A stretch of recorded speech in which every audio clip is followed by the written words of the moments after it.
afternoon, everybody. Welcome to Saint-Auban on... Good afternoon, everyone. Welcome to Saint-Auban, day 5 of the Sailplane Grand Prix final. Have you solved your microphone's problem? Welcome, Brian. Hello again, all. Yeah, we're going to just give you a little discussion about today. First of all, I think we should look at the results for yesterday's race. Yeah. Yesterday's race was the 4th race of the Grand Prix. It's not the good, it's a 3rd. Yeah, perfect. It was a tricky race in slightly deteriorating weather. So a task of 188 kilometers around the Durance Valley. And yeah, there was quite action yesterday, Brian. It was a really interesting race day in quite difficult conditions. And we saw yesterday Christophe won again.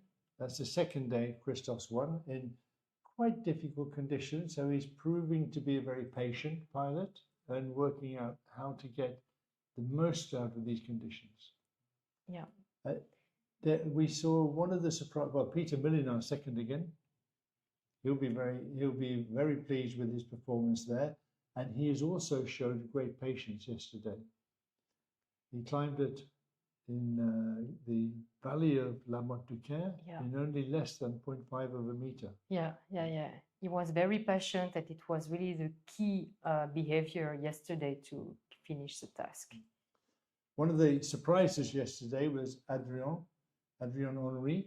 He's not been having a very good competition, but yesterday he had a very good flight, a really nice flight. It earned him 8 points, and he will gives him a potential for the next 2 or 3 days of racing. And Stéphane is back there near the top again. Yeah, even if he had quite a difficult time yesterday during the race, getting very low after Motte du Caire turn point. And also yesterday in the results, when you see people who only have a distance for yesterday, some of them landed in other airfields, some of them started their engine. Yeah. And so we saw quite a few outlandings yesterday. Yeah. So maybe we look at the overall standings now and how it's affected. So now leading the Grand Prix so far, we have Peter Millinard with 22 points. He has been very steady from day to day, really securing points from the beginning. And it's quite tight. We have then Christophe Abadi, which is second, 20 points. So very close to Peter. And then on the 3rd place, there's, well, Maximilian. Maximilian was, I think, a little bit disappointed with his performance yesterday, but he's really in touch. What's interesting about the results at the moment is that on one day, you look right down to 8th place, they could become equal first. Yeah. And it's still anybody's in the top. There's quite a group there, all in between 13 and 22 points. 10 points on the day, 0 for somebody else. The whole thing changes again. Yeah. So we have potential for quite a lot of change and quite a lot of excitement yet before we get to the end of this competition.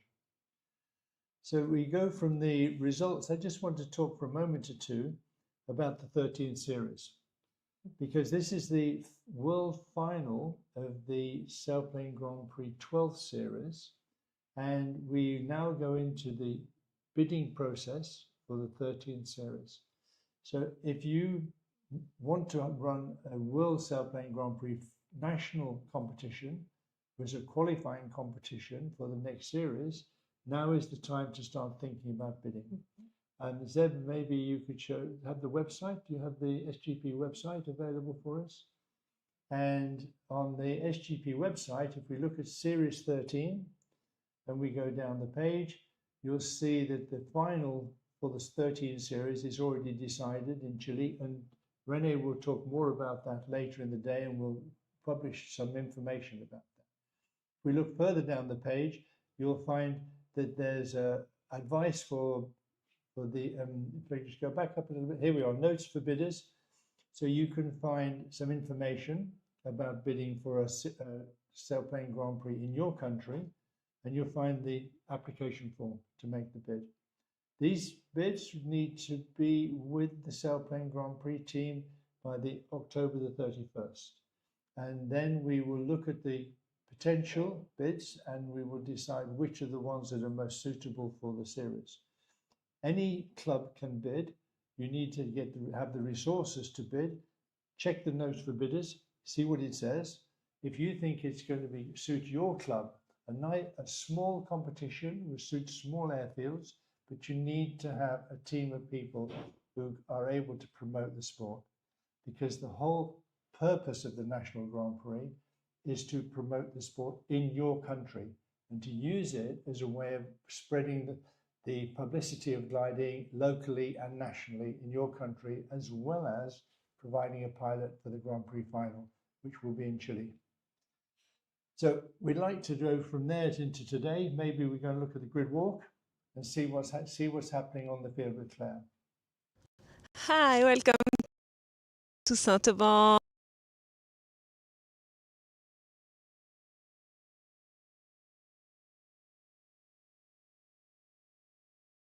What's going on? Yeah, well, we seem to have lost Claire for the moment. Maybe she's swimming her way back to the back to the building. Yeah, are we likely to get Claire back, Seb, or do you think we've lost her? Yeah, well, it's difficult today. Yeah. Today is going to be very difficult because we have had a couple of thunderstorms. One of them brought, how much rain did it bring, do you think? A lot. I don't have the exact amount of precipitation, but it was quite a lot because the runway was like under the water for some time. So it looks like a swimming pool among the gliders who were parked just ahead of us. Perfect reply. Hi, welcome to Saint-Auban. We are on a grid. It's day 5 today. Let's see if we can find some pilots.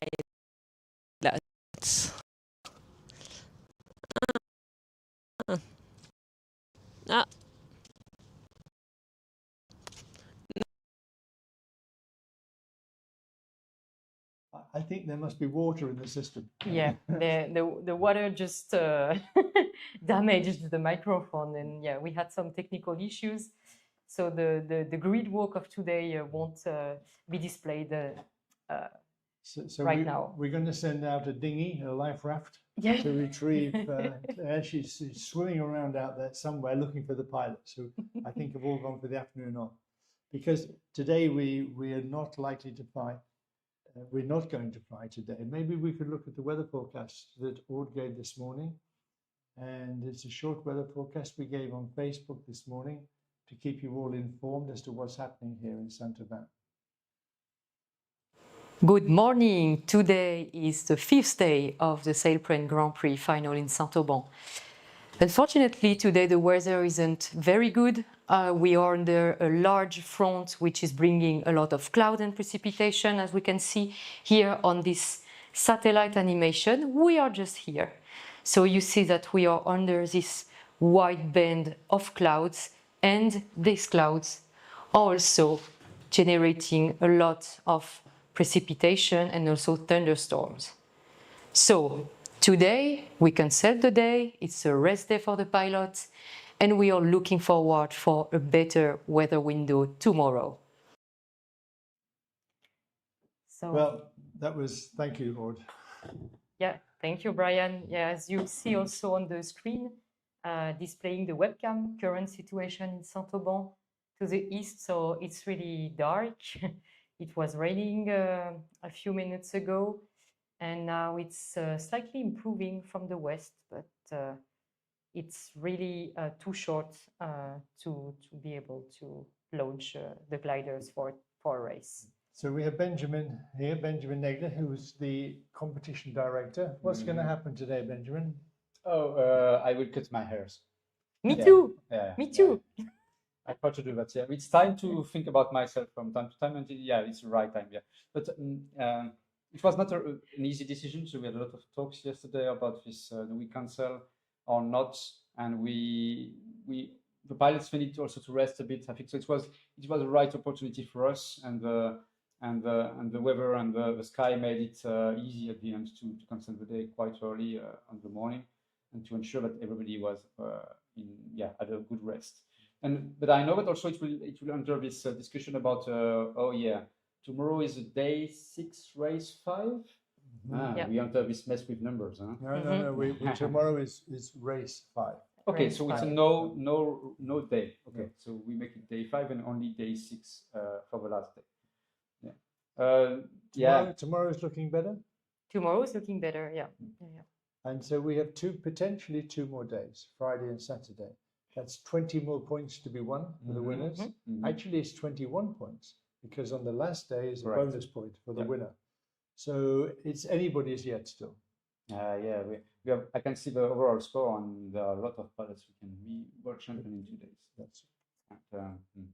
That's very interesting because we don't play a scenario. We don't build this scenario like, okay, we want to have as many pilots in the good position to be world champion. They are making the job, the pilots, because they want to compete and they want to be the best, and this makes the overall score so tight.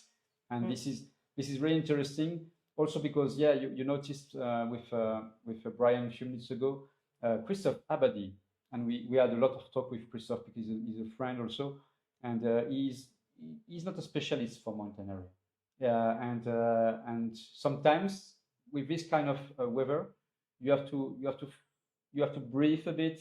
You have to be patient. You have to wait. You have to climb. And he made 2 times the job, and he made two wins in a row. That's impressive. Well, let's see if we can keep it up. Yep. Well, we're going to let you watch the highlights of yesterday. We shall be back tomorrow.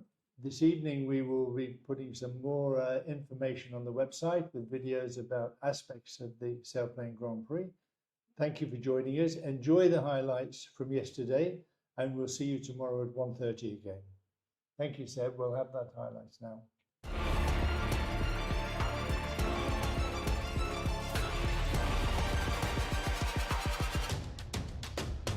Welcome to day 4 of the Sailplane Grand Prix here in Saint-Auban. The weather is a bit tricky today, but I'm sure they will manage to do a very good race.